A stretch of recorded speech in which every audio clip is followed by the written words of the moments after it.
The January wind whipped through downtown Chicago, sending icy fingers between the skyscrapers. Liam Kensington stood at his office window on the 42nd floor, watching the city sprawl beneath him like a chessboard. Each building, each street, each block represented a potential move in the grand game of urban development, a game he'd mastered years ago. At 35, he'd built Kensington Engineering into one of the country's most formidable construction consultation firms.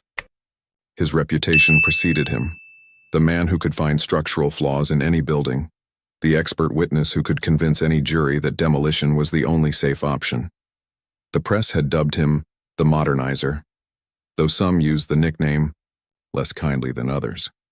Mr. Kensington, his assistant's voice crackled through the intercom. The board members are waiting in the conference room. Liam straightened his tie, a habit born of precision rather than vanity. On my way. The meeting went as expected. Numbers, projections, strategic acquisitions, business as usual. By late afternoon, he was walking through the bustling streets, his mind already on the next day's meetings. The sidewalks teemed with people rushing home, their faces buried in scarves against the brutal Chicago winter. That's when it happened. Someone crashed into him from behind, warm arms wrapping around his waist in an embrace that sent electricity shooting through his spine. The scent of vanilla and coffee filled his senses, and for a moment, just a moment, the world stopped, spinning. "Richard, I can't believe you're—" The voice, warm and full of joy, caught abruptly. The arms released him as quickly as they'd grabbed him, and Liam turned to find himself staring into the most startled brown eyes he'd ever seen. The woman before him couldn't have been more than 30, her cheeks flushed with embarrassment, and cold. Dark curls escaped from beneath a knitted beanie, and her hands, now clutched to her chest, wore fingerless gloves that had seen better days. "Oh my God, I'm so sorry," she stammered, taking a step back. "I thought you looked just like, from behind you." She pressed her lips together, clearly mortified. "I'm really, really sorry." Liam opened his mouth to respond, but no words came. His body still tingled where she'd touched him, an unfamiliar sensation that left him uncharacteristically off balance. When was the last time someone had hugged him like that? Had anyone ever hugged him like that? "It's fine," he managed, his voice rougher than intended. She smiled then, a genuine warm smile that seemed to light up the darkening street. "Thank you for being understanding. I should probably start wearing my glasses more often." She laughed, a sound that somehow cut through the city noise. "Have a good evening." Before he could respond, she disappeared into the crowd, leaving nothing but the lingering scent of vanilla and coffee, and a strange ache in his chest he couldn't quite explain. Liam stood there for several seconds, people flowing around him, like a river around a stone. His mind, typically laser-focused on goals and strategies, kept replaying the moment, the warmth of her embrace, the sincerity of her apology, the brightness of her smile. It was disconcerting. He shook his head, forcing himself back to reality. He had proposals to review, meetings to prepare for. He couldn't waste time thinking about random encounters with strangers, no matter how unexpectedly affecting they might be. But as he walked to his car, his steps weren't quite as purposeful as usual. His mind wasn't quite as focused, and when he caught his reflection in a store window, he noticed something strange. He was smiling. The next morning, Liam arrived at his office earlier than usual, determined to bury himself in work and forget about the incident. His assistant had already laid out the day's files on his desk, topped with a thick folder marked Urgent, Chicago Historic District Assessment. He opened it, scanning the contents with practiced efficiency. The development company wanted to transform an entire city block into a modern commercial complex. Most property owners had already sold, but a few holdouts remained. His job was to find legitimate structural issues that would force the remaining businesses to close, standard procedure for urban renewal projects. The photo showed a row of old buildings, their brick facades speaking of decades gone by. His eyes moved methodically down the list of properties until they stopped at one name: the Old Cedar Restaurant. Something tugged at his memory, but He dismissed it. He had work to do, and sentiment had no place in progress. Besides, these old buildings were usually falling apart anyway. All he had to do was document the inevitable decay, and his phone buzzed. A text from the development company CEO. Need that assessment ASAP. These holdouts are costing us millions. Especially that restaurant, been there since forever, owner won't budge. Make it happen, Kensington. Liam set down his phone and picked up the restaurant's file. As he opened it, a photograph slipped out, and his heart stopped. There, standing in front of the old Cedar restaurant, was a woman in an apron, dark curls escaping from a messy bun, her smile as bright as it had been yesterday on the street. The caption read, "Current owner, Emma Caldwell." The woman who had hugged him. The woman whose warmth he could still feel. The woman whose business he was about to destroy. For the first time in his career, Liam Kensington set down a file with shaking hands. Liam sat in his parked car across from the old Cedar restaurant, watching the morning light catch on the worn brick facade. The building had character. He could admit that much. Weathered wooden signs hung above the entrance, and potted plants lined the windows, their leaves dancing in the brisk morning breeze. He checked his watch. 7:45 a.m. According to his research, the restaurant opened at 8. He'd scheduled the inspection for 9, giving himself time to observe, to prepare. At least that's what he told himself. The truth, a concept he usually manipulated rather than confronted, was that he'd been sitting here for nearly an hour, unable to shake the memory of that embrace. A figure appeared at the front door, Emma Caldwell, wearing jeans and a blue, button-down shirt under a white apron. She unlocked the door, propped it open with a worn wooden doorstop, and disappeared inside. Minutes later, the smell of fresh coffee and baking bread wafted across the street. Liam's phone buzzed. Another message from the development company. Status update? He ignored it, something he never did. Instead, he grabbed his briefcase, straightened his tie, and crossed the street. The bell above the door chimed as he entered. The interior was warm, both in temperature and atmosphere. Dark wooden beams crossed the ceiling, and photographs covered the walls. Not the generic decorations of chain restaurants, but real moments, real people. Many featured the same man, his smile eerily similar to Emma's. "Welcome to the old Cedar," Emma's voice carried from behind the counter. She hadn't looked up yet, busy arranging fresh pastries in a display case. "Have a seat anywhere you'd like, I'll be right with—" She straightened, their eyes met, and recognition flickered across her face. "Oh, it's you, the guy I accidentally attacked yesterday." Her cheeks flushed slightly, but she laughed. "Please tell me you're not here to press charges for unwanted hugging." The warmth in her voice made his rehearsed speech stick in his throat. He forced a polite smile. "No charges. Though I should warn you, I'm not actually Richard." "Really? I never would have guessed." She grinned, grabbing a menu from behind the counter. "Well, not Richard. Would you like some coffee? We just brewed. A fresh pot, and our morning pastries are still warm. Professional. Stay professional. Coffee would be fine. Black." She gestured to an empty booth. "Make yourself comfortable. I'll bring it right over." Liam slid into the booth, setting his briefcase beside him. The leather seat was worn, smooth from years of use. A small brass plaque on the table read, "Dad's Corner." He ran his fingers over the engraved letters, wondering about the story behind it. Emma returned with his coffee in a heavy ceramic mug.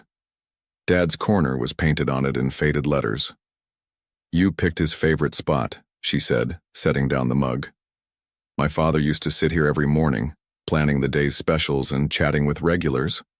"Used to?" Something flickered behind her eyes, pain, quickly masked by a smile. "He passed away 2 years ago. Cancer." She touched the plaque gently. "The regulars insisted we put this here. Said it wouldn't be the old Cedar without some part of it still being his." Liam took a sip of coffee to avoid responding. It was excellent, rich and smooth. Nothing like the expensive but soulless brew his office served. "So," Emma said, pulling out a notepad, "what brings a suit like you to our humble establishment? Besides my exceptional hugging skills, of course." The moment had come. He reached for his briefcase, his fingers brushing against the inspection. Documents inside. One signature, one damning report, and this place would be condemned. These walls, these memories, this woman's legacy, all would fall to make way for steel and glass. But looking at her now, seeing the pride in her eyes as she glanced around her restaurant, he couldn't do it. Not yet. Actually, he heard himself say, "I heard this was the best breakfast in Chicago. Thought I'd see for myself." Her face lit up. "Well, you heard right. Our specialty is the Cedar Morning Feast. Homemade biscuits, honey-cured bacon, eggs any style, and hash browns that'll make you cry." Sounds perfect. As she walked away to place his order, Liam's phone buzzed again. 3 messages now. The development company was getting impatient. He turned the phone face down on the table. The restaurant began to fill with morning regulars. Emma greeted each by name, remembering their usual orders and asking about their families. An elderly man in a worn postal uniform sat at the counter, and she immediately brought him coffee and what appeared to be heart medication. A young mother with twins struggled through the door, and Emma rushed to help, already preparing chocolate milk for the kids. "Order up," a voice called from the kitchen. Emma retrieved his breakfast, setting it before him with a flourish. "Prepare yourself for a religious experience." The food was exactly as promised. The biscuits melted in his mouth. The bacon was perfectly crisp, and the hash brown, well, she wasn't wrong about the crying part. As he ate, he observed, not as an inspector looking for flaws, but as someone seeing the heart of a place for the first time. The wooden beams overhead were solid, their age adding character rather than weakness. The brick walls, while old, showed no signs of serious structural issues. Even the ancient coffee machine behind the counter, which should have been replaced years ago, hummed along reliably under Emma's expert touch. "How's everything?" she asked, refilling his coffee. "It's—" He searched for a professional response and found himself speaking truth instead. "It's wonderful. High praise from a suit." She smiled that bright smile again. "You should come back tomorrow. We're making Dad's famous cinnamon rolls. They take 2 days to prepare, but they're worth every minute." Tomorrow. The inspection was supposed to be today. The report was due by end of week. The development company was waiting. "I'd like that," he said. Her smile widened. "Great. Same time, same table?" He nodded, knowing he was making a terrible mistake. Or perhaps for the first time in his career he was making the right choice. As he paid his bill, leaving a tip that made Emma's eyes widen, she walked him to the door. "You know," she said, "I never got your name, not Richard." He hesitated at the threshold. "Liam," he said finally. "Just Liam. No last name, no title, no hint of who he really was or why he was really there." "Well, Liam," she said, "thank you for being such a good sport about yesterday, and for giving us a try today." He stepped out into the morning sun, the warmth of the restaurant still clinging to him. As he walked back to his car, he heard the development company's CEO in his head. "Make it happen, Kensington." But for the first time in his life, Liam Kensington wasn't sure he could or should make it happen. Not here. Not to her. His phone buzzed again. Without looking at it, he knew what it would say. They wanted their inspection. They wanted their report. They wanted their demolition. They would have to wait. He had cinnamon rolls to try tomorrow. "What do you mean you haven't done the inspection?" Harrison Reed's voice filled Liam's office, sharp as broken glass. The CEO of Reed Development stood by the window, his expensive suit a stark contrast to the gray Chicago sky behind him. Liam maintained his composure, years of boardroom negotiations evident in his steady tone. "I'm taking a different approach with this property. The old Cedar has been there for generations. We need to be thorough." Harrison turned, his face hardening. "Thorough. The timeline was clear, Kensington. 3 days have passed. Every hour that restaurant stands costs us money. and rushing a faulty assessment could cost us more. Liam pulled up digital blueprints on his computer. The building's foundation integrates with adjacent structures. One mistake in the demolition process could affect the entire block. It wasn't entirely a lie. The buildings were connected, though not as problematically as he implied, but he needed time to figure out what exactly. He pushed that question aside. "You've never been this cautious before," Harrison said, studying him. "The Kensington I know would have found 3 code violations by now. What's different about this place?" The scent of vanilla and coffee ghosted through Liam's memory. He kept his face neutral. "Nothing's different. I'm simply being methodical." "Right." Harrison's tone suggested he didn't believe a word. "Well, be methodical faster. I want that report by Friday." After Harrison left, Liam leaned back in his chair, loosening his tie. His computer screen showed the old Cedars structural plans, and beside them, Reed Development's proposed design. A gleaming tower of steel and glass that would erase a century of history. His intercom buzzed. "Mr. Kensington? Your sister's here." Regina Kensington swept into his office moments later, her presence as commanding as ever. At 32, she was the firm's lead attorney and the only person who could read him like a blueprint. "You missed Mom's birthday dinner last night," she said, settling into a chair. "She made your favorite pot roast." Guilt tugged at him. "I was working late." "At a restaurant in Lincoln Park?" Regina raised an eyebrow. "Oliver saw you there. Said you were sitting at the same table for hours watching some waitress." "I was conducting research." "Research requires taking notes. You just sat there drinking coffee and declining calls." She leaned forward. "What's going on, Lee?" The childhood nickname caught him off guard.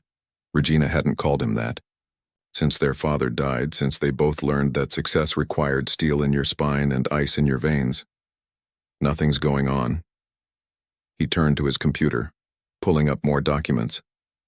"I'm handling the Lincoln Park assessment." "By having breakfast at the Target property? That's not like you." She paused, studying his face. "Unless, is this about that woman Oliver mentioned?" "This is about doing my job properly." Regina's expression softened slightly. "You know what Dad used to say? Sentiment is the enemy of progress," Liam finished. "I remember. He built this company on that principle, built us on it." She stood, smoothing her skirt. "Don't let some waitress with a sob story cloud your judgment." After she left, Liam pulled up the old Cedars file again. Emma's photo smiled up at him, and beneath it lay the partially completed inspection report. One signature would seal the restaurant's fate. It would be easy. He'd done it countless times before, but his hand wouldn't move. The next morning found him back at the old Cedar, this time watching Emma teach a young boy how to balance plates on his arm. "Keep your elbow level," she instructed, demonstrating the technique. "That's it, Miguel. You're a natural." The boy beamed with pride, carefully carrying a plate to his mother at a nearby table. Emma high-fived him as he passed. "Starting a training program?" Liam asked as she approached his table, Dad's corner as usual. "Miguel wants to help his mom with their family restaurant," she explained, pouring his coffee. "I figured a few lessons couldn't hurt. Besides," she grinned, "who knows? Maybe he'll take over this place someday." The words hit Liam like a physical blow. There would be no someday for the old Cedar if he did his job. "Those promised cinnamon rolls still available?" he asked, changing the subject. "Hot and fresh. Though I should warn you, once you try them, regular breakfast will never be the same." She was right. The cinnamon rolls were extraordinary, each bite a perfect balance of sweetness and spice. As he ate, Emma told him about her father's recipe, how he'd spent years perfecting it. "He used to say food was love-made edible," she said absently, wiping the counter. "That every recipe carried a piece of the person who created it. You miss him?" "Every day." She looked around the restaurant, her eyes distant. "Sometimes I swear I can still hear him in the kitchen singing off-key while he baked. He knew every customer's story, every special occasion. When Pete's daughter got into college, Dad made her favorite chocolate cake. When Mrs. Chen's husband passed, he kept sending her soup until she felt strong enough to come back in person. Liam thought about his own father, about boardroom strategies and lessons in maintaining distance. Love, in the Kensington household, had been measured in stock portfolios and successful acquisitions. The development companies offering above market value, he said suddenly, immediately wishing he could take the words back. Emma's head snapped up. What? I've heard about their plans for this area. Another half-truth. They're buying up properties. They've been trying for years. Her voice carried an edge he hadn't heard before. Sending offers, making promises. As if you could put a price tag on something like this. She gestured to the walls covered in memories. This isn't just a building, it's home, Liam finished quietly. She looked at him, really looked at him, and for a moment he feared she could see right through him. See the report sitting unsigned on his desk, see the lies building up like walls between them. Exactly, she said softly. It's home. The morning crowd began to thin. Emma started wiping down empty tables, her movements precise but distracted. Liam watched her, seeing not the obstacle to progress his father would have seen, but a woman fighting to preserve something precious. His phone vibrated. Harrison Reed's name flashed on the screen. Everything okay? Emma asked, noticing his expression. Liam declined the call. Just work. Ah, the demanding life of a suit. She smiled, but it didn't quite reach her eyes. You know, you never told me what you do. The question he'd been dreading. He stood, pulling out his wallet. Maybe tomorrow. Her smile warmed slightly.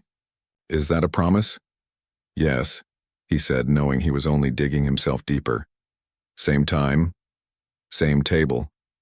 She hesitated, then added, I like having you here, Liam. You're different from what I expected. If she only knew how right she was. As he walked to his car, his phone buzzed again. This time it was Regina. Mom wants to know if you're coming to dinner Sunday. And Harrison Reed is breathing down my neck about some report. Get it done, Lee. Whatever's going on with you, end it. End it. Simple words for an impossible task. Because with every visit to the old cedar, every conversation with Emma, every smile that made his chest tighten, Liam was starting to realize that something else was ending instead. The man he'd been before a spontaneous hug changed everything. The basement of the old cedar was exactly what Liam had expected and feared.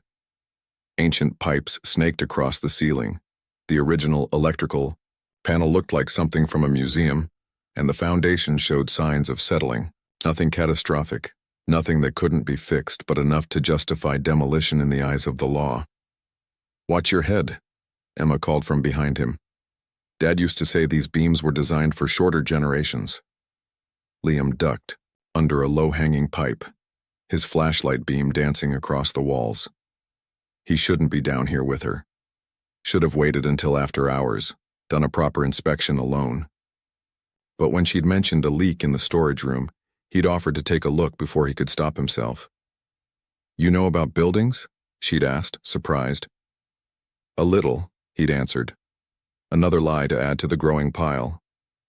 Now she stood beside him in the dim light, close enough that he could smell vanilla and coffee, close enough that he had to fight the urge to reach for her hand.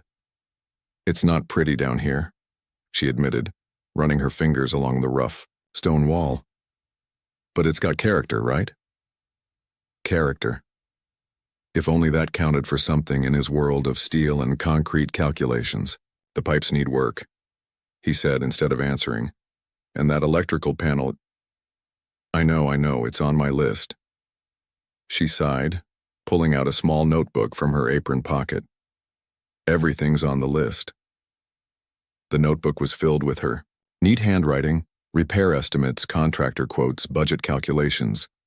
Each page told the story of a woman fighting to keep her world from crumbling, one repair at a time. These numbers, He pointed to a recent quote for rewiring. "They're taking advantage of you. Tell me about it."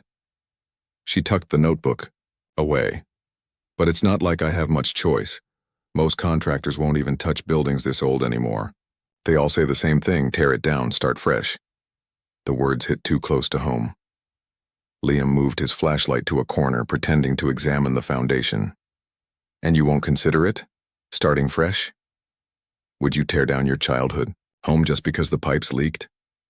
"I grew up in condos. We moved whenever my father's work required it." Something in his voice made her turn to look at him. "That sounds lonely."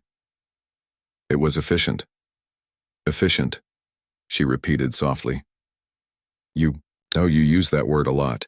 Efficient, practical, logical, like you're trying to turn everything into a math problem. Isn't that what running a business is? Numbers, decisions, results? Maybe. Or maybe it's about people. Community. The things that can't be calculated. She stepped closer, her eyes searching his face in the dim light. "What happened to make you see the world that way, Liam?" The question caught him off guard. No one had ever asked him that before. Not Regina, not his mother, certainly not the parade of socialites and business partners who saw only his success.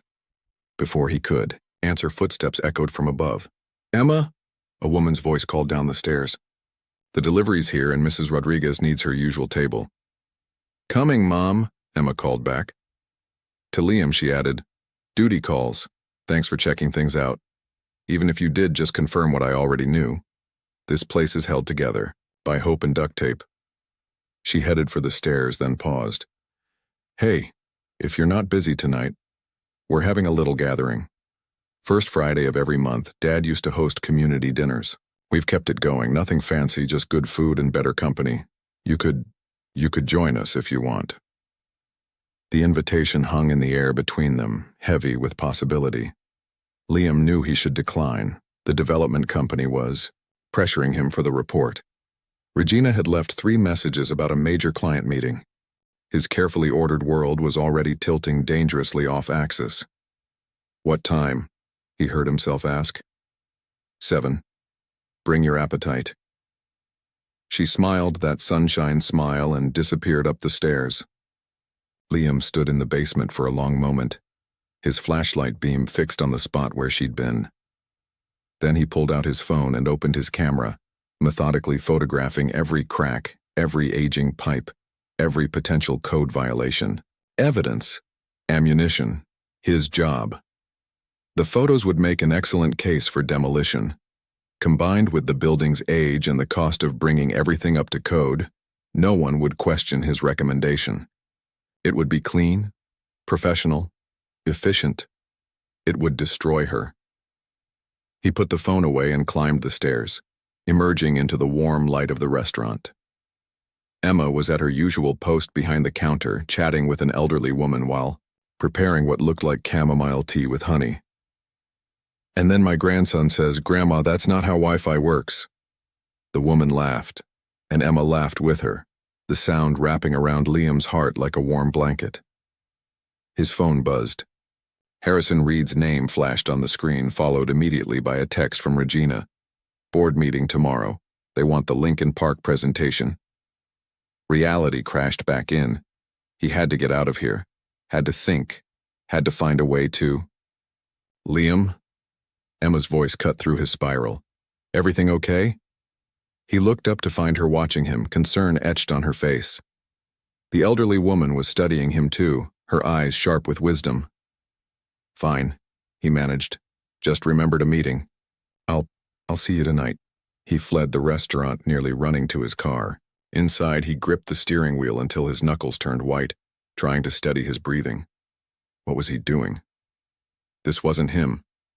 Liam Kensington didn't run from buildings, didn't let emotion cloud his judgment, didn't fall for... No, he wouldn't finish that thought. Back at his office, he found Regina waiting. "Where have you been?" she demanded as he walked in.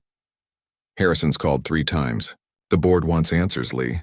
They want to know why Chicago's most efficient structural engineer suddenly can't handle a simple assessment. It's not simple. It's exactly what you've done 100 times before. Find the flaws, write the report, move on. She stepped closer, lowering her voice. What's really going on? Oliver said he saw you at that restaurant again. Said you were in the basement with some woman. Her name is Emma. The words came out sharper than intended. Regina's eyes widened slightly. Then her expression shifted to something almost like pity. Oh, Lee. Please tell me you haven't what? Fallen for the mark. She shook her head. Dad warned us about this. Said sometimes you'd find a property with a story, with people who'd make you question the plan. Said we had to be stronger than that. Dad isn't here. No, but his lessons are. And you know what he'd say about this situation? Liam turned to the window, looking out at the city he'd helped reshape. How many other Emmas had there been? How many other stories had he erased in the name of progress? The dinner's at 7, Regina said quietly. He turned back. What? The community dinner at the Old Cedar. I had Oliver check it out. She met his eyes. Don't go, Lee. Don't make this harder than it has to be. Liam sat at his desk, not responding. After a moment, Regina sighed and walked to the door. She paused in the doorway. You know what happens if you don't deliver that report? Harrison will just hire someone else. Someone who won't care about Emma or her stories or her father's legacy. Is that what you want? She left him alone with that question, alone with the unsigned report, alone with the weight of a decision that felt increasingly impossible. 6:30 found him still at his desk, staring at the clock, torn, between duty and something he wouldn't name. 6:45, 6:50. At 6:55, he made his choice. The Old Cedar glowed like a beacon in the falling dusk. Through the windows, Liam could see people moving about, carrying dishes, laughing, embracing. He sat in his car across the street, still in his suit from work, watching the scene unfold, like a movie he wasn't meant to be part of. 7:15. He should leave, should drive home, finish the report, end this, whatever this was. Instead, he found himself getting out of the car, straightening his tie one last time.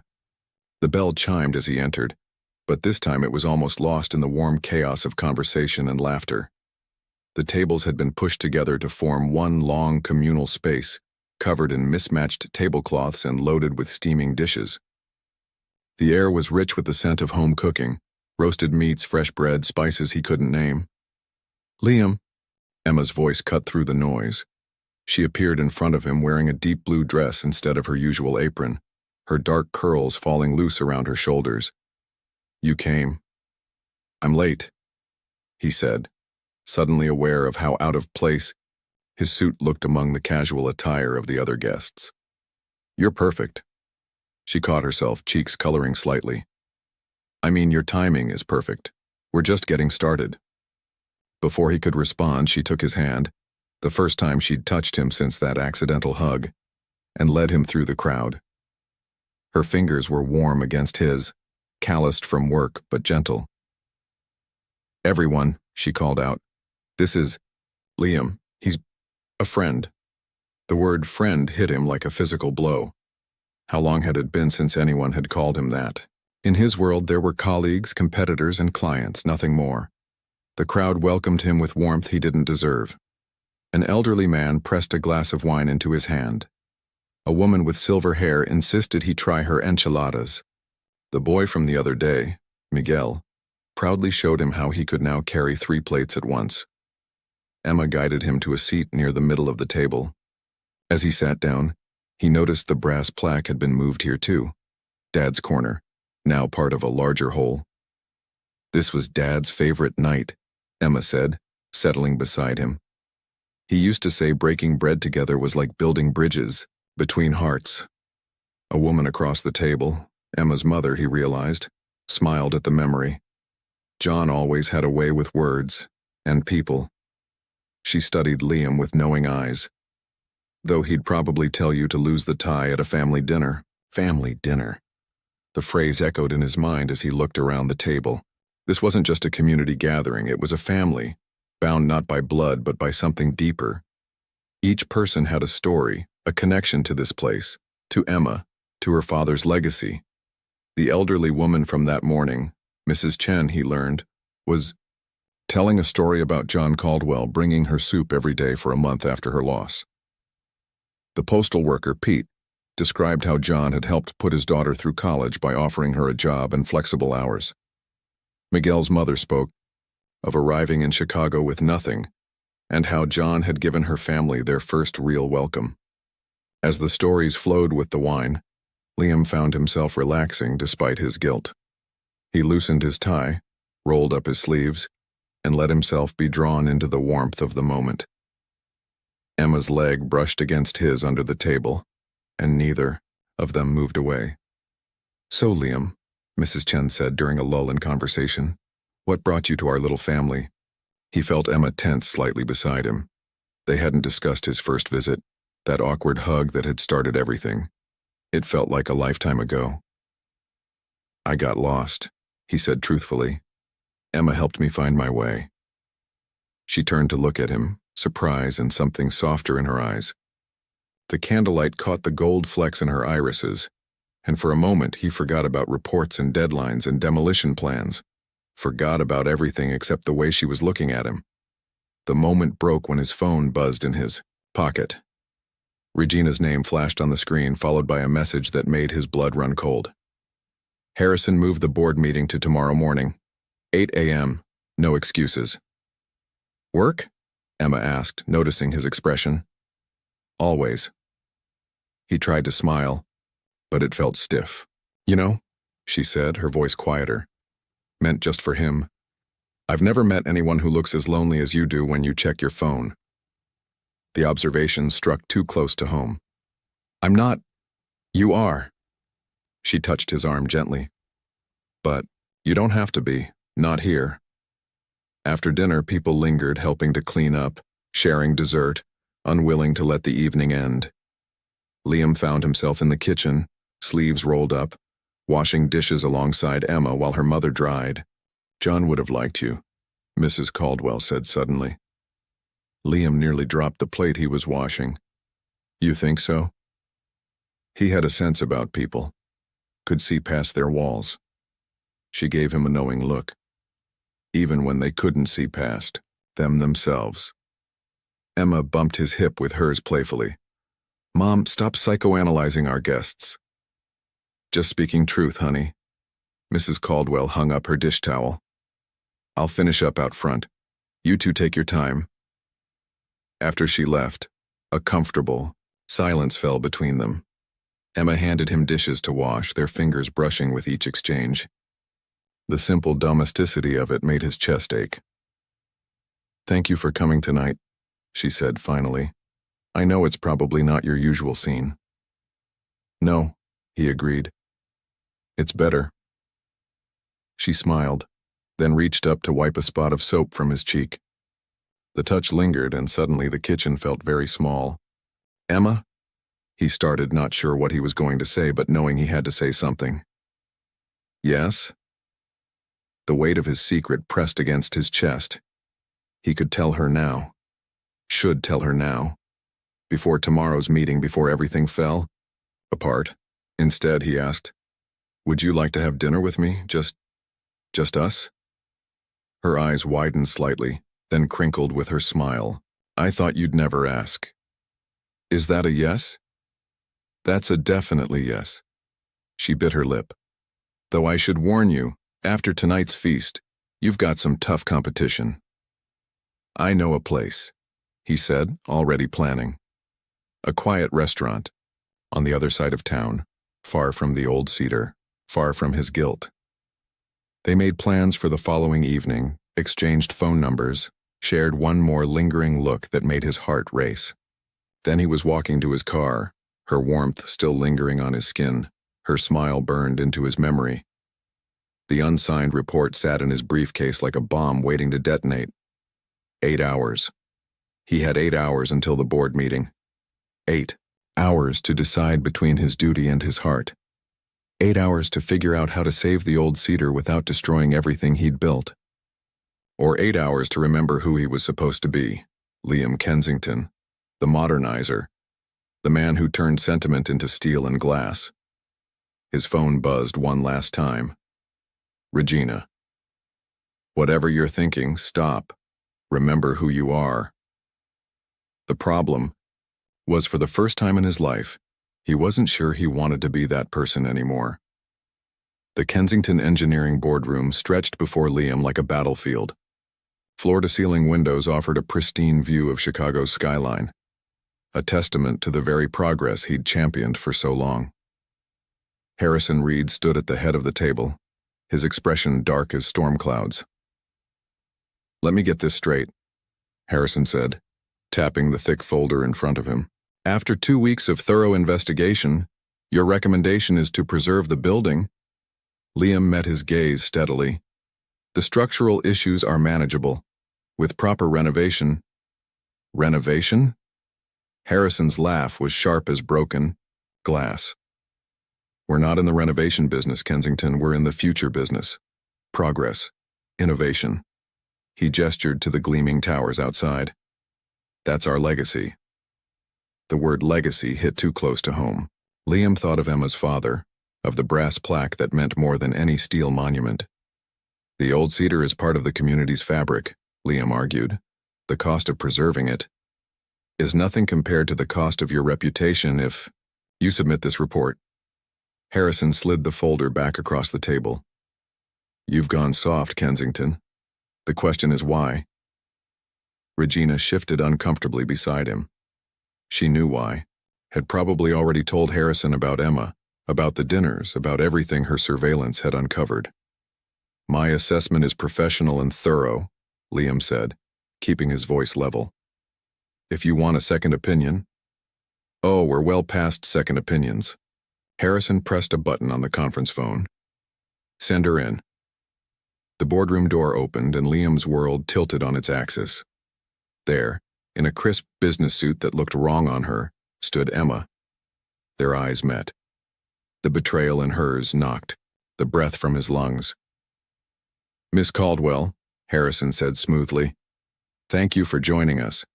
I believe you know Liam Kensington, head of structural engineering, specializing in demolition assessments?" Emma didn't respond. Her gaze remained fixed on Liam, each second of silence another crack in his carefully constructed walls. "Emma," he started to rise, but Regina's hand on his arm stopped him. "Mr. Reed explained everything," Emma said finally, her voice distant and formal, so different from the warmth he'd grown to love. "About the assessment, about how you were sent to find problems with my restaurant, about how you've been lying to me for weeks. It wasn't—" He stopped. "Wasn't what? A lie?" Every moment between them had been built on deception. Harrison smiled, all teeth in triumph. "I took the liberty of showing Miss Caldwell the preliminary reports you've been sitting on. The foundation issues, the electrical violations, the potential health code breaches, all quite concerning." Liam's hands clenched under the table. Those reports were incomplete, worst-case scenarios he'd drafted but never filed because the reality wasn't nearly as dire. "Is it true?" Emma asked, looking directly at him. "Were you ever going to tell me? Or were you planning to wait until after our dinner tonight?" The dinner. God, the dinner. He'd spent hours planning it, choosing the perfect restaurant, imagining how her eyes would light up when she saw the view of the lake. "I was trying to find a solution," he said, the words sounding hollow even to him. "A solution?" Her laugh was nothing like the warm sound he'd grown to cherish. "The solution was simple. Tell the truth. But I guess that's not what you do, is it? You find ways to destroy things while keeping your hands clean." "That's not— Save—" She turned to Harrison. "You wanted my answer? Here it is. The old cedar isn't for sale. Not now, not ever. And if you try to force us out, we'll fight. Every inspection, every violation, every accusation, we'll challenge them all. My father didn't build that place just to have it torn down by men who measure success in square footage and profit margins." Harrison's smile didn't waver. "Bold words, Miss Caldwell. But fighting takes money, lawyers, time. How long can a small restaurant hold out against a full legal assault? As long as it takes.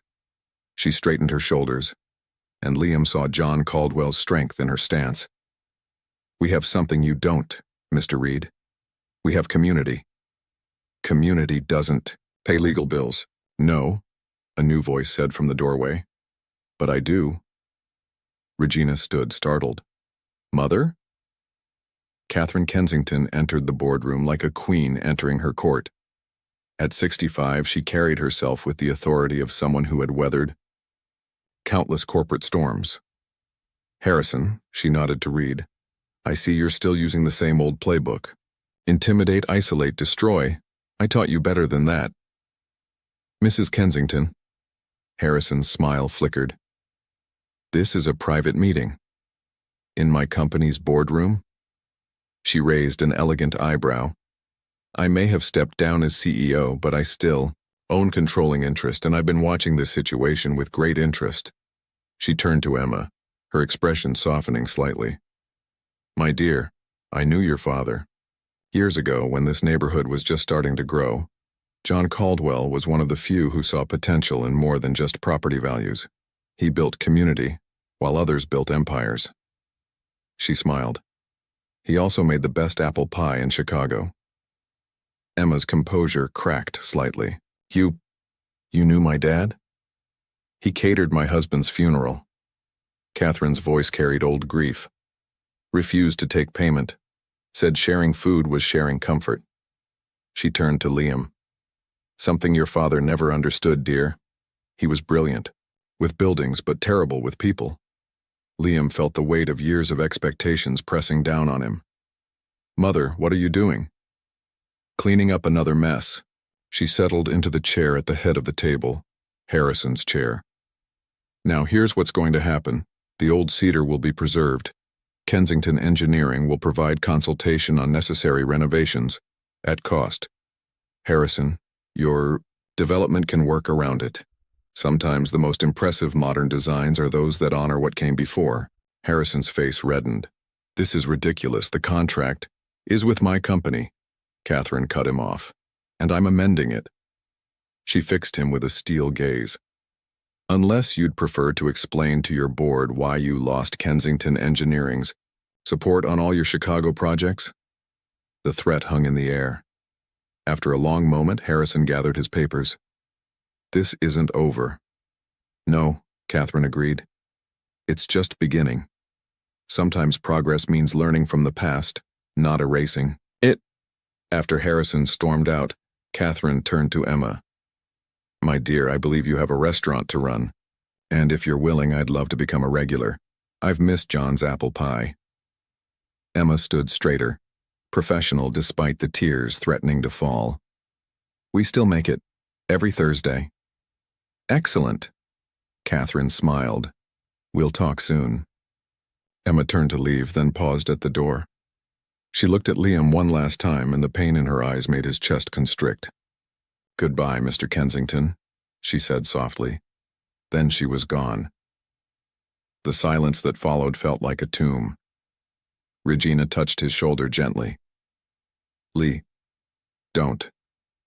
He shrugged off her hand and stood. Liam, his mother called as he reached the door. She's worth fighting for. He stopped but didn't turn. I destroyed her trust. Trust can be rebuilt, but only if you're brave enough to try.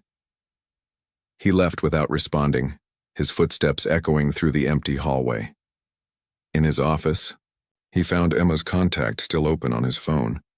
Their dinner reservation blinked on his calendar, a promise now broken like everything else he'd touched.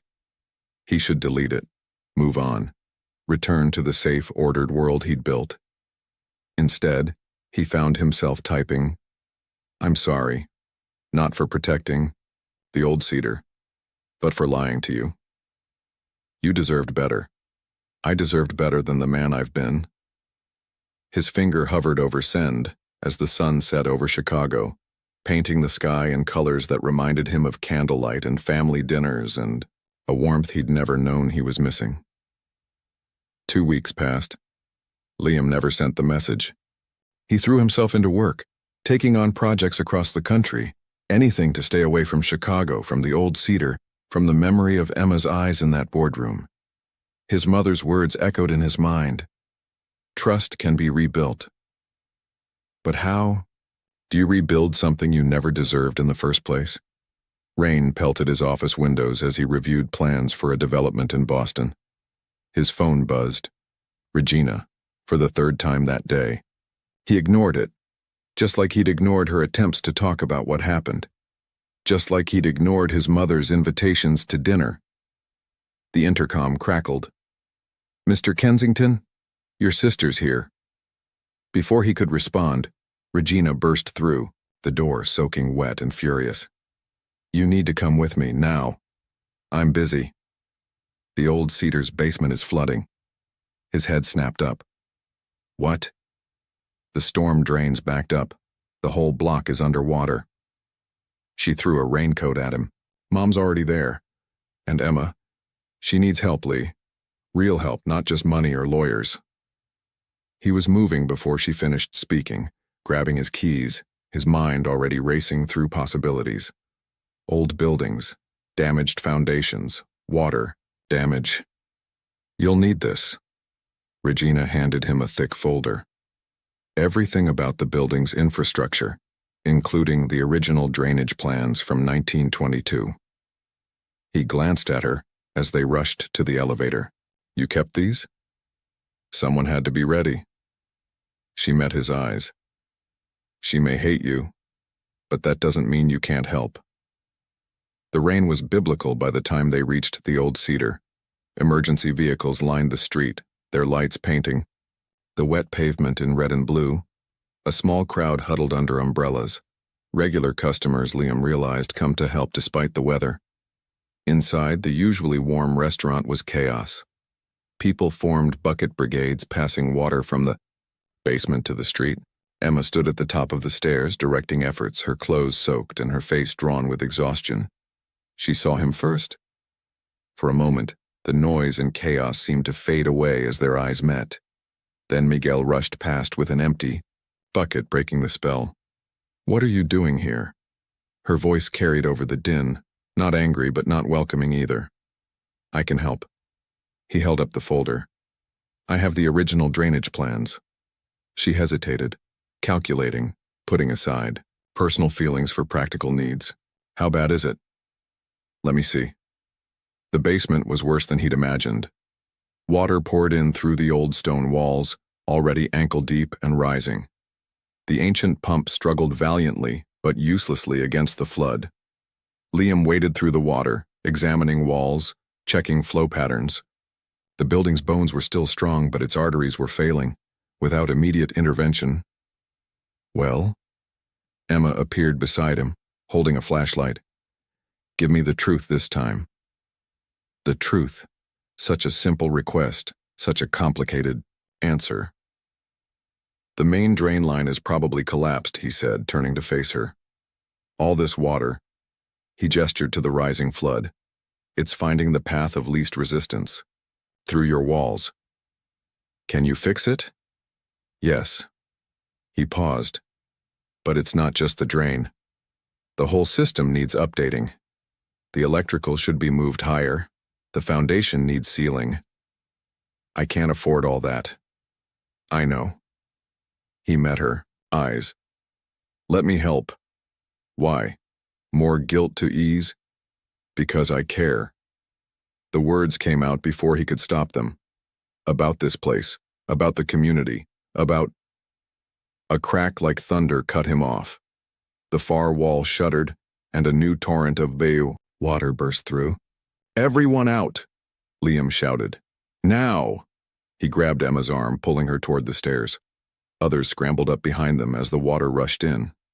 They emerged into the restaurant just as the power failed, plunging everything into darkness. Emergency lights kicked in, casting everything in an eerie glow. Emma stood in the middle of her restaurant, water dripping from her clothes, looking at the faces of her community. Elderly Mrs. Chen, Miguel and his mother, Pete the postal worker, dozens of others who'd come to help. "I can't lose this place," she whispered, more to herself than anyone else. Liam made a decision. You won't. He pulled out his phone, ignoring the dozens of missed calls, and dialed. This is Liam Kensington. I need an emergency response team at the Old Cedar restaurant. Full equipment ready to work through the night, whatever it costs. Emma grabbed his arm. I told you I can't. I'm not offering to pay for it. He covered her hand with his, feeling her warmth even through the cold and wet. I'm offering to teach you how to fix it. All of it. The right way. She stared at him, confusion warring with necessity. Why would you do that? Because some things are worth saving. He gestured to the crowd of people still working, still fighting for their community hub. Your father understood that. Now I do too. Before she could respond, the emergency response team arrived. The next hours passed in a blur of pumps, generators, and specialized equipment. Liam worked alongside the crew, explaining each step to Emma, teaching her about her building's anatomy, showing her how to prevent future problems. The community pitched in however they could. Miguel Zio. Mother brought hot coffee and homemade tamales. Mrs. Chen organized a team to protect the old photographs and memorabilia. Pete used his postal service contacts to bring in extra sandbags. As dawn broke, the immediate crisis had passed. The basement was nearly dry, temporary repairs were in place, and a long-term renovation plan was taking shape. Emma sat at her father's corner table reviewing the proposals Liam had drafted between emergency repairs. This is comprehensive, she said, running her finger down the list of recommendations. It's what the building needs. He sat across from her, reminded of their early morning conversations that now felt like a lifetime ago. But we can break it into phases, tackle the most critical issues first. If you'll let me help. He met her gaze steadily. No hidden agendas this time. Just someone who knows buildings, working with someone who knows what they mean to people. She was quiet for a long moment, studying him. Finally, she said, You've changed. You changed me. He gestured to the room around them, to the people still cleaning up, still helping. This place changed me. Your father's legacy. It's not just about a building, it's about what happens inside it. The connections, the community, the love. Pretty big revelation for the modernizer. I'm not that person anymore. He leaned forward. Emma, I know I can't undo what I did, but maybe I can help prevent what I almost did to someone else. There are other places like the Old Cedar, other communities facing development pressure. They need someone on their side, someone who knows the system, who can fight for preservation instead of demolition. And that's going to be you? A hint of her old warmth crept into her voice. The defender of old buildings and broken places? Broken places can be the strongest, he said softly. If someone cares enough to repair them properly. She caught his meaning but didn't respond directly. Instead, she stood and walked to the counter, returning with 2 cups of coffee. She placed one in front of him, in the dad's corner mug. Coffee's still hot, she said. And we have a lot of work to do. It wasn't forgiveness. Not yet. But as the sun rose over Chicago, painting the Old Cedar in shades of gold and promise, it felt like a beginning. The Old Cedar's renovation proceeded in careful stages over the next month. Every morning, Liam arrived before sunrise, reviewing plans and progress while Emma prepared for the day's service. They worked in parallel, rarely speaking beyond what was necessary, but always aware of each other's presence. Today, he sat at what he still thought of as his table, though he'd never presumed to call it that aloud, examining the electrical contractor's proposal. The smell of fresh coffee and baking bread filled the air, as familiar now as his own apartment. You're doing it again, Emma said, appearing beside him with a coffee pot. He looked up. Doing what? That thing with your tie. She gestured to where he was unconsciously loosening it. You only do that when something's bothering you. The fact that she still noticed such details made his heart skip. The contractor's cutting corners, trying to save money by using lower-grade materials. She filled his cup, then surprised him by sitting down. Show me. He spread out the proposals, pointing out the specifications, explaining the differences between commercial and residential grade systems. She listened intently, asking sharp questions that showed she'd been studying the subject on her own. "You've been reading up on this," he observed. "Know your enemy," she said, then caught herself. "Sorry, old habit." "No, I deserved that." He met her eyes. "I deserved worse." She studied him for a moment. "Why did you really come back, Liam? After everything?" The question he'd been expecting for weeks. He owed her the truth, the whole truth this time. "I came back because I couldn't stay away." He gestured to the restaurant around them. "But I stayed because this place, it reminded me of who I could be, who I should have been all along." "And who is that?" "Someone who builds things up instead of tearing them down. Someone who—" The bell above the door chimed. Harrison Reed walked in, followed by two men in expensive suits. Emma tensed beside him. Liam stood, positioning himself slightly in front of her, a protective gesture he didn't consciously plan. "Well, isn't this cozy?" Harrison's smile was sharp as ever. The traitor and his inspiration. "This is private property," Emma said, her voice steady. "You're not welcome here." "Actually," one of the suits stepped forward, presenting a business card, "we're here on official business. Building code enforcement." Liam's blood ran cold. He knew this tactic, had used it himself often enough. Find a violation, any violation, and use it as leverage. "We've received complaints," the inspector continued. "Multiple violations reported.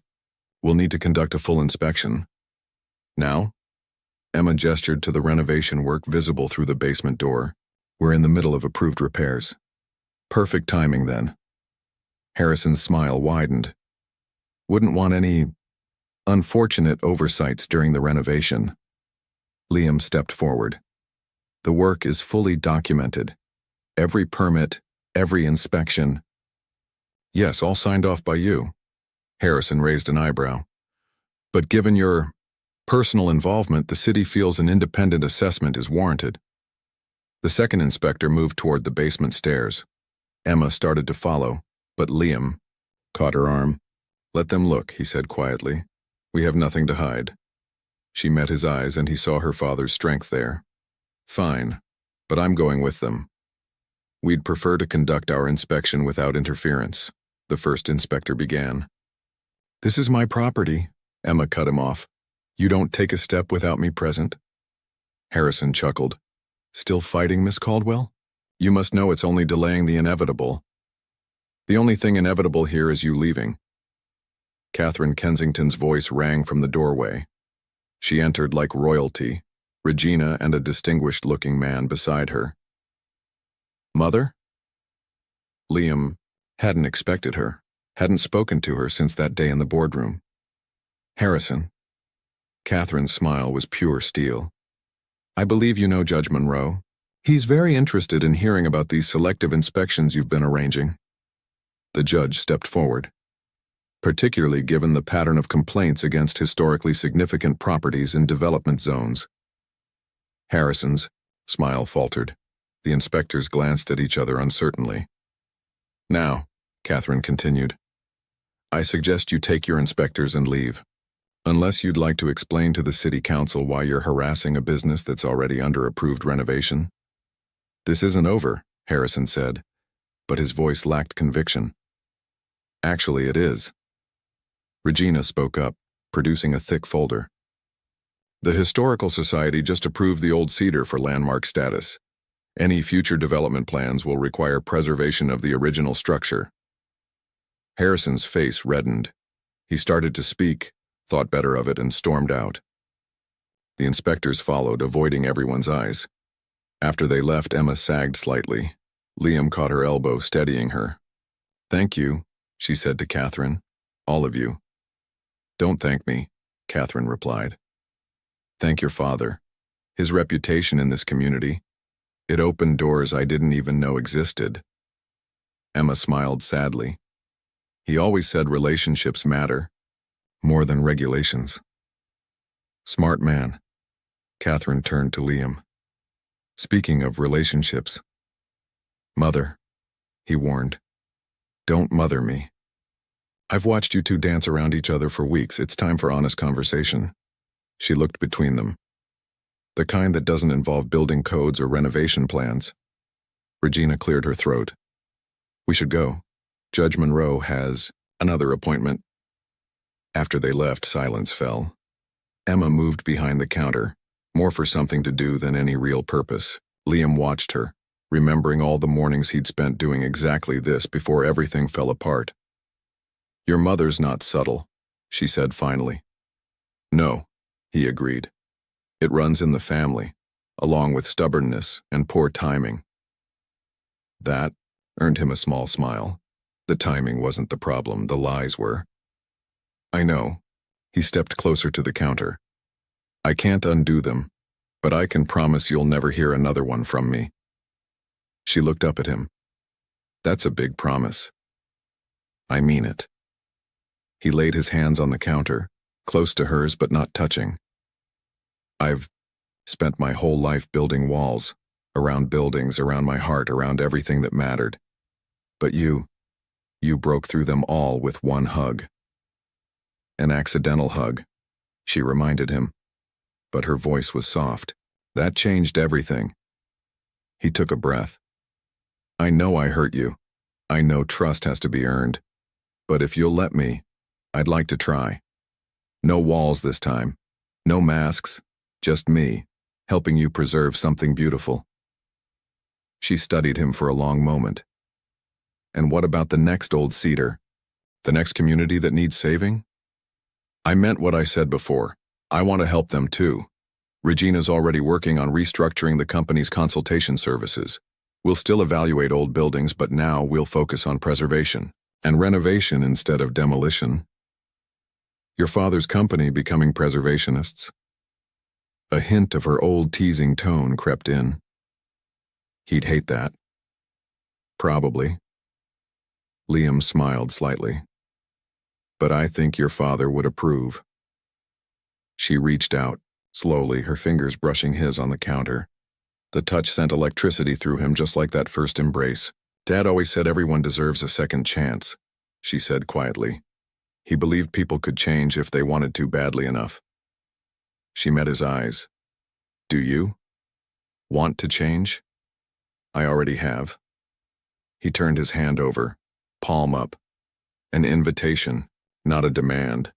You changed me. She looked at their almost touching hands, then up at him. Prove it. How? Have dinner with me, not at some fancy restaurant. Here, after closing, I'll cook. His heart raced. Like a date? Like a beginning. She finally took his hand, her fingers warm against his. A real one this time. No lies, no secrets, no walls. I'd like that. The morning light streamed through the windows, catching the brass plaque on his table. Dad's corner gleamed, a reminder of legacies preserved and futures yet to be built. Me too, Emma said, and her smile held all the warmth he'd been missing. Now help me open up. We've got a community to feed. As they worked together in the growing light, Liam realized something. The old cedar wasn't just Emma's legacy anymore. It had become part of his story too.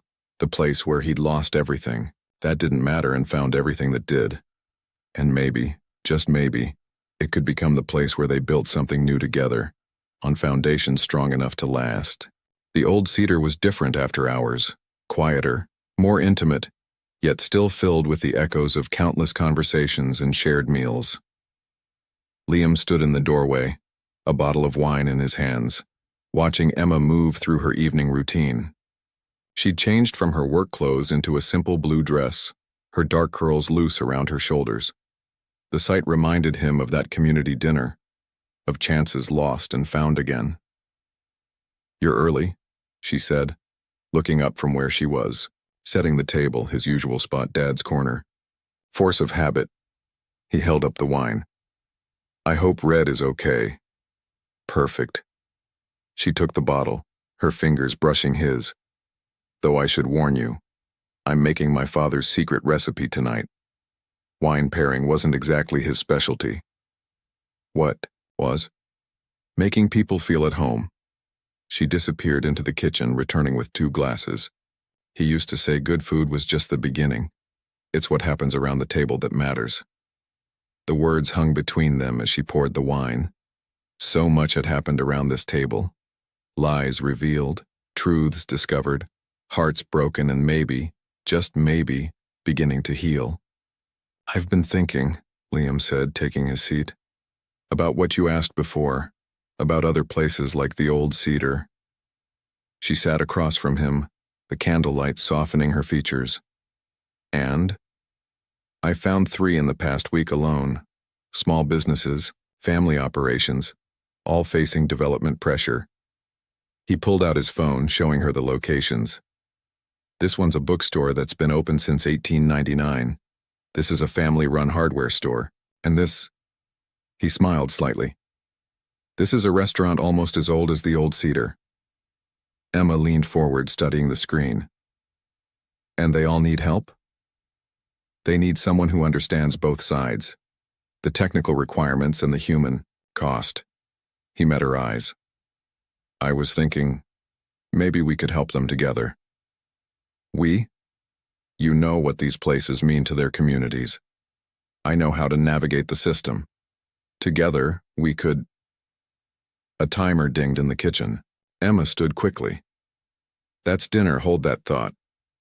She returned moments later with 2 steaming plates. The aroma hit him first. Rich, complex, somehow both familiar and entirely new. "Dad's secret recipe," she announced, setting his plate down. "Braised short ribs with a coffee-based sauce. He developed it the year I was born. Said it took him 9 months to perfect. Just like me." Liam took a bite and closed his eyes involuntarily. The meat was tender enough to cut with a fork, the sauce a perfect balance of bitter and sweet. "This is incredible." "The secret's in the timing," she said, sitting back down. "You have to be patient, let things develop slowly. Rush it and nothing comes out right." He caught her meaning. "Like trust?" "Like trust." She took a sip of, "Sure, son, now tell me more about these other places, the ones that need saving." As they ate, Liam outlined his ideas. A consulting service focused on preservation, helping small businesses navigate regulations while maintaining their character, using his expertise to fight for communities instead of against them. "It won't be easy," he admitted. "Development companies like Harrison's, they don't give up easily." "Neither do we." Emma's eyes sparkled in the candlelight. "You know, Dad didn't just teach me recipes. He taught me about people, about community organizing. Those skills might be useful. Are you offering to be my partner?" "I'm offering to consider it." She smiled. "After all, someone needs to keep you honest." The words could have hurt, but her tone held no malice. If anything, there was warmth there, maybe even affection. "I meant what I said before," he told her softly. "No more lies. No more walls." "Prove it." She pushed her empty plate aside. "Tell me something true. Something you've never told anyone." He considered for a moment. "I hated demolitions, even before I met you. Every time I signed off on one, I felt empty. But I buried that feeling because it's what everyone expected. What my father would have wanted. And now I want to build something, preserve something, leave the world better than I found it." She reached across the table, touching his hand. "That's a good truth." The contact sent warmth through him. "Your turn. Tell me something true." "I was afraid of you," she admitted. "Not when I thought you were just a suit who liked breakfast. Later, when I realized who you were, what you could do, I was afraid because..." She paused, squeezing his hand. "Because I was already falling for you." His heart stopped. "Emma, let me finish." She met his eyes steadily. "When everything came out, when I saw you in that boardroom, I wasn't just angry about the lies. I was angry because you made me question my own judgment, made me wonder if I could trust my heart." And now? Now? She smiled slightly. Now I'm still wondering, but I'm willing to find out. He turned his hand over, lacing their fingers together. I'd like that. There's just one condition. Her expression grew serious. No more secrets. No more hidden agendas. If we're going to do this, any of it, we do it openly. Deal. He squeezed her hand. Starting tomorrow, A crash from the kitchen cut him off. They both jumped, up, rushing to investigate. The basement door stood open and water was seeping under it. Not from rain this time, but from a burst pipe. No, no, no, Emma muttered, yanking the door open. Not again. They hurried down the stairs. The pipe had split along an old seam, spraying water across the newly renovated electrical panel. Kill the power! Liam shouted, already moving toward the main shutoff valve. Emma ran back upstairs to the breaker box while Liam wrestled with the ancient valve. It finally gave way with a screech of protest, slowing the spray to a trickle. When Emma returned, they stood in the dim emergency lighting looking at the damage. I thought we fixed everything, she said quietly. Hey. He turned to her, water dripping from his sleeve. We did.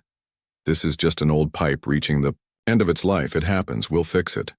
We? Unless you'd rather call a different engineer? She laughed, despite the situation. No, I think I'll keep this one.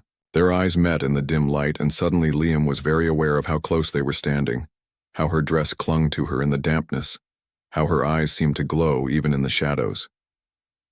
Emma, he breathed. She reached up, touching his face. Yes? I'm going to kiss you now, if that's okay. Her answer was to pull him down to her, their lips meeting in a kiss that felt like coming home. He wrapped his arms around her, holding her close, feeling her heart race against his chest. When they finally broke apart, she smiled. You're all wet. Worth it. He brushed a damp curl from her face. Though maybe next time we could skip the plumbing emergency? Next time? Her eyes danced. Someone's confident. Someone's hopeful, he corrected, then grew serious. I know we have a lot to work through, trust to rebuild, but I want to try. With you, with the old cedar, with everything. She kissed him again, softer this time. Then let's try, together. Above them, the old cedar creaked and settled as if the building itself was sighing in contentment. Tomorrow they would deal with the pipe, with Harrison's next move, with all the challenges of preserving what mattered. But tonight, in a basement that had nearly destroyed them and then brought them back together, they had found something worth fighting for. Each other. 1 year later, the morning sun streamed through the old cedar's windows, catching on the newly restored wooden beams. Overhead, Emma stood in the doorway, taking in the familiar sight of her restaurant, preparing for a new day. But today was different. Today marked both an ending and a beginning. Everything okay? Liam's voice came from behind her, followed by his arms wrapping around her waist. The gesture was familiar now, comfortable as her father's old recipes. Just thinking, she said, leaning back against him, about how much has changed, how much hasn't. The past year had transformed the old cedar, though not in the way Harrison Reed had intended. The restoration was complete, every pipe replaced, every wire updated, every stone repointed. But the soul of the place remained unchanged. If anything, it had grown stronger. Mrs. Chen called, Liam said, pressing a kiss to her temple. She's bringing her famous mooncakes for the celebration. Emma smiled. Did she ask if you've proposed yet? Only 3 times. She's showing remarkable restraint. They both laughed, remembering how the elderly woman had appointed herself their relationship supervisor, watching their progress with keen interest and unsubtle hints about wedding dates. Well, Emma turned in his arms. Have you? His eyes widened. Are you proposing? No, she grinned. Just curious if you're planning to. Mrs. Chen's not the only one who's interested. Before he could respond, the front door chimed. Miguel burst in, now tall enough to reach the counter without stretching. "Everything's ready," he announced, proudly. "Mom's bringing the tamales, Pete's got the decorations, and your mom's handling the press." Emma's mother had proven surprisingly adept at public relations over the past year, becoming the Old Cedar's fiercest advocate. She'd helped organize today's event, the official launch of the Heritage Business Alliance, a partnership between Kensington Engineering and local communities to preserve historic establishments across Chicago. "Perfect timing," Regina called from the doorway, carrying a stack of papers. "The final contracts just came through. 3 more businesses signed on this morning." The alliance had grown faster than anyone expected. Word spread through Chicago's small business community. If your historic property was threatened by development, call Kensington and Caldwell. They'd found a way to balance progress with preservation, helping modernize buildings while maintaining their character. "Harrison sent another offer," Regina added, her tone amused. "This time he wants to partner with the alliance, says there's more profit in preservation than he thought." Liam shook his head. "Some people never change." "But some do," Emma said softly, touching his face. He caught her hand, kissing her palm. They'd come so far from that first accidental hug, that first betrayal, that first kiss in a flooded basement. Every step had been a choice. To trust, to try, to build something new together. The restaurant began filling with familiar faces. Pete arrived with streamers in post office colors. Mrs. Chen set up a display of traditional pastries beside Miguel's mother's tamales. Emma's mother directed traffic while taking calls from reporters. "Should we tell them?" Liam whispered in Emma's ear. She touched the small velvet box in her apron pocket, the one she'd found in his jacket last week while doing laundry. The one she'd carefully put back, pretending not to have seen it. "Not yet," she smiled. "Let them figure it out." Catherine Kensington arrived last, elegant as always, but somehow softer now. A year of regular Thursday dinners at the Old Cedar had changed her too. "Ready?" she asked them both. Emma looked around her restaurant, her father's legacy now becoming something more.